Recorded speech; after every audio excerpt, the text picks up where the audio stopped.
त्यावेळेला आपला जर लग्नामध्ये एखादा मुलगा गादीवरती उलट्या तिलट्या उड्या घेत असतो, बघतो का नाही आपण?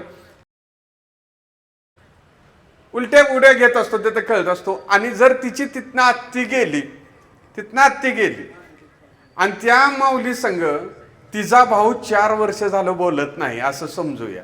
किती वर्ष झालं बोलत नाही? 4. म्हणजे त्या बाळाचं वडील, ती पोरग पळत पळत जर आत्ती आत्ती करत आलं आणि जर त्यानं पदर धरला, ती म्हणते का हो, तुझा बाप माझ्या संग 4 वर्ष झालं बोलत नाही, तू माझ्यापासून येऊ नको.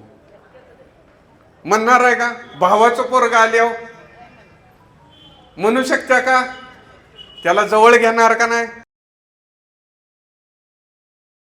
तोंडावर ना पदर फिरवणार का नाही?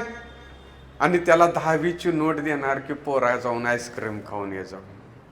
हे कुठल्या ताजमहलच्या हॉटेलमध्ये सुख आहे हो? पोरं हॉटेलमध्ये नेऊन कुठल्या ह्याच्यात 5-5 हजाराचं जर आपण डिनरला नेलं तरी मुलाला आत्ती ज्या वेळेला जवळ घेते, मावशी ज्या वेळेला जवळ घेते, ते सुख जगातल्या कुठल्याही 5 स्टार हॉटेलात नाही. त्याला खऱ्या अर्थानं आनंद मिळायचा असेल तर ही सगळी नाती जपली पाहिजेत.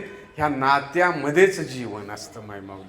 आणि माणूस समृद्ध व्हायचा असेल तर मी खात्रीपूर्वक सांगतो, एखाद्या व्यक्तीला ट्युशन लावून 5-5 लाखाच्या फ्या भरून अकॅडमीत घातलं म्हणून तो समृद्ध होणार नाही.